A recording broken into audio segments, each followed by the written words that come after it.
All right, so my name is Michael DeLu, and I'm going to be your host today for Pull Up the Tape. I know I usually start off not today's show. I usually start off every show by screaming at the top of my lungs because that's what I'm into and that's what I like to do, and that's how I get myself hyped. But for various reasons, I'm not going to do that today, okay? I want to be considerate. I think I got some people out there relaxing and sleeping, so I don't want to be rude or inconsiderate to that. So with that being said, before I get into the politics of today's show, I would like to ask that if you're listening to this podcast via any of the platforms that I'm being distributed through Anchor, such as Apple Podcasts, Spotify, SoundCloud, Google Podcasts, do me a favor and share this podcast with anybody you know, okay? Word of mouth is the best promotion as well as the best marketing. Like when your stuff is being talked about from one individual to another, especially one individual who consumes it, good things are going to continue to happen, and that's how you experience exponential growth. And next, if you're watching this podcast via my YouTube channel, do me a favor. Leave a like, hit that like button, leave a comment on the video, hit the bell notification. It's pretty simple. Subscribe to my channel. Like that, it's pretty simple. All right. That's gonna help me tremendously and exponentially. Okay. Now, with that being said, I want to get into today's politics. So I'm gonna discuss all the game threes that are happening later today, which I'm really excited about, and just jump back to see what happened in game two and who I expect to win and what certain teams have to do to either bounce back or get another W in the series and take steps closing out the team they're playing against. All right. So the first series I want to get into is the Clippers. And I want to be the first to say this, and I feel like I'm honestly 100% correct in saying this. The Clippers have been outplayed by the Mavericks in 7 out of the 8 quarters of this series. And the only quarter that the Clippers outplayed the Mavericks was the fourth quarter of game 1. And why? Because Kristaps Porzingis got ejected. Why? Because the refs are douchebags. Okay? Like, honest to God, the series is 1-1 right now. It could easily be 2-0. The Mavericks have played lights out against the Clippers from the start of the series to now. Okay? And I'm hoping the Mavericks get another statement W, okay, and are able to win game 3 later today. Why? Because I don't fuck with the Clippers. I mean, I just don't. But it's a little deeper than that. All right. So in game 2, Kawhi had 35 points. I mean, not surprised at all. And it wasn't until the next day when I saw that I went on Twitter and then I saw that Pandemic P had been trending the night before. And I'm sitting here wondering what the hell is Pandemic P? Come to find out that they're talking about Paul George. And Paul George went first of all, look. Let me say this about Paul George. Paul George is probably the only player in the NBA that if he scores 30 in a playoff game, I will not be surprised. If he scores 12 in a playoff game, I honestly would not be surprised because Paul George is known to come up short in the playoffs over and over and over and over again. Like, again, the last time we seen Paul George play an elite level in the playoffs, like consistently, was in 2013. Was it 2012 or 2013? Both of those series, 2012 and 2013. So even if you want to go 2013, that's 7 years ago. That's 7 years ago that you've seen him play at an elite level the entire series. Come on, bro. It's been, bro, you spent, that's a good, he was drafted in 2011. So he spent the first 2 years, and I don't even think they made the playoffs in 2011. Yeah, actually, they did. But he spent the first couple of years in the league playing good, and then the rest playing like trash. 2019, 2018, 2017, terrible. 2016, 2015. He didn't even make the playoffs 2015 because his leg. But, again, 4 for 17, that's not going to cut it. Like, yeah, he had 14 points. He went 4 for 4 from the free throw line, so that's 10 points that he got in open play. That doesn't really cut it. And especially when you're playing against a team as good as the Mavericks, not really going to cut it. And it's funny because there's a picture of him talking after losing in game 2, and he has a ice pack on his shoulder. I'm like, damn, this is a really bad look. And the crazy thing is, Paul George brought a lot of unnecessary attention and heat on himself when he started popping it towards Dame. And it's crazy. You see Dame You see Dame on Tuesday giving the Lakers work and then looking like that dude. And you hear Paul George in the post game presser saying, yeah, like, you know, we're not surprised. You see the eighth seed giving Dame props, eighth seed beating the Lakers and blah blah blah. I'm like, damn.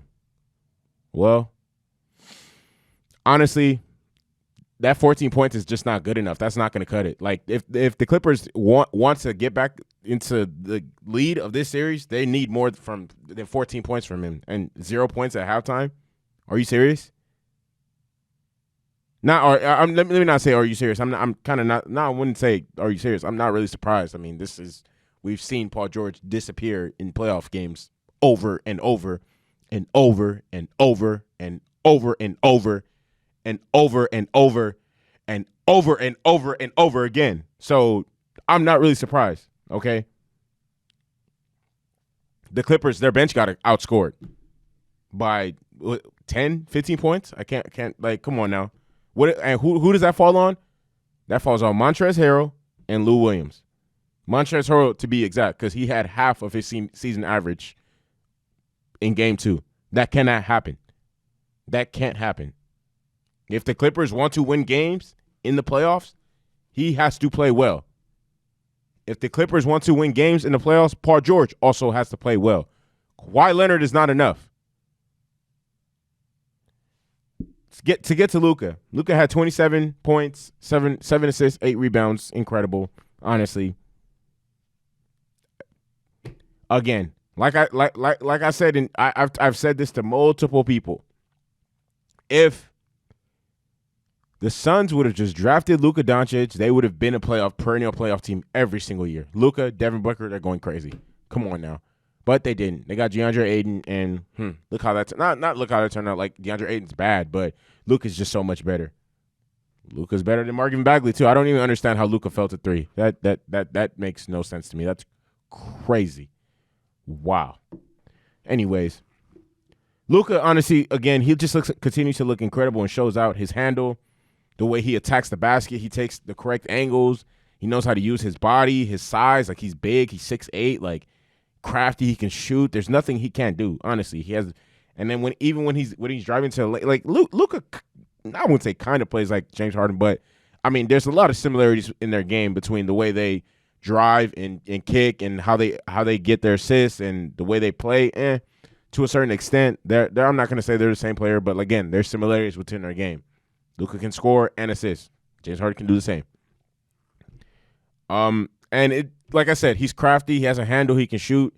And he's just a matchup problem. It doesn't really matter who you throw on him. A small guard who could keep up with him, like step for step, or a longer defender. I mean, he's still, at the end of the day, he's still going to dribble past them or cross them over. Or, like, I've seen Luka abuse some of the best on-ball defenders in the league on various occasions. So I'm just going to throw in some names. Drew Holiday. He's regarded as one of the best on-ball defenders and perimeter defenders in the league, and I've seen Luka work him out. KP, 23-7, very solid. Again, like I said, the Mavericks outscored the Clippers bench. The Mavericks bench outscored the Clippers bench. And honestly, exactly, it's crazy to think and see, like, I don't know. When Trey Burke and Seth Curry and Maxi Kleber are, like, running haywire and doing whatever they want, Trey Burke is hitting shots. Seth Curry's hitting shots. They're penetrating. They're getting good baskets. Maxi Kleber is rolling to the rim, catching lobs, dunking shit. Like, bro, the Mavericks are hard to beat. And if I don't know. Like I said, I want to give the Clippers the benefit of the doubt, but again, I feel like the only reason why they won game 1 is because Kristaps got ejected. If not, this series could be 2-0. So, I mean, I don't really know what else to say. Honestly, I know how the Clippers, if they're going to win this game, they need Patrick Beverley to show. First of all, they need to be able to slow down Luka. All right, and all season long we just been hearing about how good of a defensive team the Clippers are, but I mean, in 2 games, Luka's doing whatever he wants, and none of that elite defense that you see that you've been hearing about. Paul George is a really good defender. Okay, well, Luka works him out every time he gets switched onto him. Kawhi Leonard. I mean, Luka does the same thing, works him out too. So it's like Luka hasn't had a bad game. So it's like, okay, well, and then like I said, there's other dudes getting off too, like Dorian Finney-Smith. He's hitting 3-and-D guy, hitting shots in the corner. Like the Mavericks have shooters and they have KP, and they have Luka. So the Clippers, this series can easily go to Game 7. Okay, and I don't know who's gonna win. But just know I want the Clippers to win. I mean, I want the Mavericks to win, okay? So with that being said, let me get to my next series, which is my bad. The Nuggets and the Jazz, which I honestly think is probably the most entertaining series out of all of the first round of the playoffs. And like I said, I know who I want to win the first two series that I discussed, but I don't necessarily know who's going to win between this one, okay? I want the Mavs to win. I expect. Oh, actually, this is the second series I talked about. I want the Mavs to win, and I expect it to be a very close series. This series, on the other hand, I don't know who's going to win, and it's kind of a toss-up. And I think like seeding at this point doesn't really matter. Well, we knew seeding doesn't really matter once it came to the bubble. But the Jazz were able to beat the Nuggets 124-105. Donovan Mitchell had 30. Jordan Clarkson had 26, and I honestly see, like I said, this is going to be one of the most competitive series. I don't really know who's gonna come out today and how who's gonna respond in what way, because the whole taking the home crowd out of it and playing on the road and environment, the traveling, that changes everything. Like, it really changes the dynamics and the complex of the series. So don't really know. It's kind of a toss up, but I mean, my gut is telling me that. And another thing. The Jazz were able to pick up. The Jazz have looked good, and this is without Mike Conley. So, I mean, who knows what the impact of him entering the series is going to do to the complex of the series and how that's going to shake up. But I mean, it's going to take more. It's going to take more ball handling responsibilities off of Donovan Mitchell's hands. And I mean, Donovan Mitchell there's another shooter on the court. There's another person who can get his own shot and set up for others. So who knows? Like, I mean, I want to say Denver's the better team, but I don't know. They haven't necessarily. I mean, they haven't all the way played like it. Yeah, there was a good game. It was a good game. The game one, which they ended up winning, but game two they didn't lead at all, and they got steamrolled most of the game. Like, they were just down by a lot of points most of the game. I mean, yeah, there were times where they cut the lead to like 10, I think 8 at the lowest, but yeah, not too sure how this one is going to shake out, which I'm really happy, because honestly, this bubble has, these playoffs there's probably like 6 very, very competitive first round series, and only 2 that you could say aren't going to be the most entertaining. But I mean, hey, it is what it is. So again, let me get into the last series I want to talk about, which, my God, I should have went to Walmart and got a broom, because the summer cleaning sweep's about to happen. This is probably going to be this and another. Like I said, there's 6 competitive series. This series is not one of them. The Boston Celtics beat Philly again, and I'm gonna say honestly, it doesn't look good for the Sixers at all. Like, at all. Like, man. They lost 128 to 101. So they lost by 27 points. All right. And before I really truly rip the Sixers rip them to pieces, I want to say Jason Tatum played lights out. He had 8 threes. He looked incredible, honestly. And yeah, honest, I'm really about to rip a hole through the Sixers. Okay. They lost 128 to 101. So they lost by 27 points. At one point, they were up by 15. To at one point being down by almost 40. Okay. If that doesn't scream, what the fuck? I don't know what does. Okay. That's a 50-point swing. And the last time I seen anything like that was in, what year was it when what year was it I think it was 2013 or 2011. Yeah. Actually, it was 2011. It's 2011. No, it could have been 2012. I'm not sure if it's 2011 or 2012. But the Clippers played the Spurs. I think it might have been the first. Yes, it was. I'm gonna go 2012. I'm gonna check after this episode to see if I was correct. All right, the Clippers are playing the Spurs, and they're already down 2-0. So in the first game of the series at Staples Center, Game 3, at one point they were up by 30, but then they ended up at one point they were up by 20, but they ended up losing by 20. That's a 40-point swing, and it happened in the beginning of the first and beginning of the second quarter towards the third quarter. This is the first. This reminded me of that, and that just shows how terrible Philly is. Like, and there's so much. Everyone gets a piece of the blame. Brett Brown, you suck as a coach. You're a good person, but you suck as a coach. There's so many coaches who would relish the opportunity to coach Joel Embiid and Ben Simmons and Tobias Harris. And I'm naming all these dudes, but these are all dudes who are actually disappearing and not showing up to play. Al Horford has played like buns. Hot buns. Tobias Harris has also played like hot buns. These are all dudes that are getting over $100 million in the length of their contract. These are all dudes on max contracts. Al Horford, 4 years, 100 and something mil. Same thing with Tobias Harris. Like, dude, where you guys at? Like, what are you on? And I'm gonna throw it to the management too, because they not let Jimmy Butler walk. They should have done a better job of trying to keep him.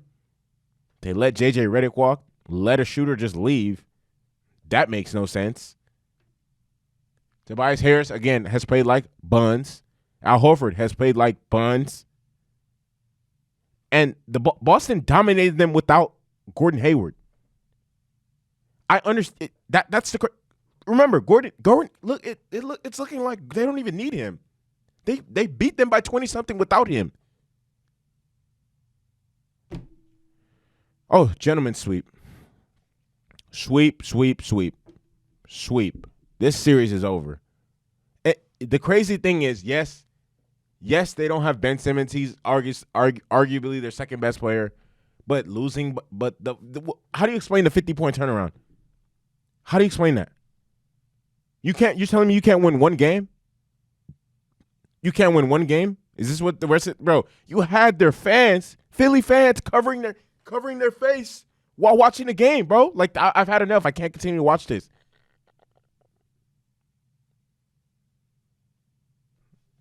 I don't know, man. I don't know about this one. I'm really sad and disappointed for them, and they just look bad. Look, everything. Get rid of Brett Brown. Management is trash. Joel Embiid has no help. But there's a scene of Joel Embiid putting his hands into his face, exhausted. Like, what can I do? What am I supposed to do? I'm doing my absolute hardest, and nothing is happening. Nothing's changing. We're still losing. We're still getting blitz out the game. Just a bad look. All right. To my next topic. So now that the semifinals are done, and it's time to preview the finals. The semifinals for Champions Leagues are done. PSG beat Leipzig 3-0, and Bayern beat Lyon. I mean, anybody could have predicted that. So finals on Sunday, and which is in 2 days. So I expect a lot of goals because these are two teams with a lot of firepower. But I will say this. If Bayern played the way they did today, well, not the way they did today, the way they did against Lyon, PSG is going to torch them. Okay? Lyon had at least 4 very, very, very good chances to score, and they wasted all of them. Like, all of them. Whew, man. And in the Bayern and Lyon game, and many before, Lyon had multiple chances when the ball was slid down the wing. And Lyon had runners due to the high back line that of which Bayern was playing, which is like, again, touch to touch. And with halfway line, Lyon were just unable to take their chances. It just didn't make any sense. Like, they smoked opportunity after opportunity after opportunity after opportunity. I'm telling you right now, Kylian Mbappe is not smoking those opportunities. Maybe just one at the most. But if that dude gets multiple chances to score, it's going to be Bayern is going to be playing with a deficit. And no team wants to play against PSG with a deficit at all. Okay? And like I said, Di Maria, Mbappe, and Neymar are really gifted scorers, and oh yeah, we get these many chances, we're winning the game. But I do see Bayern being able to control more possession because they are more dominant in the midfield with the players that they have. Like, and it's literally, I just think Bayern's midfield is just much better.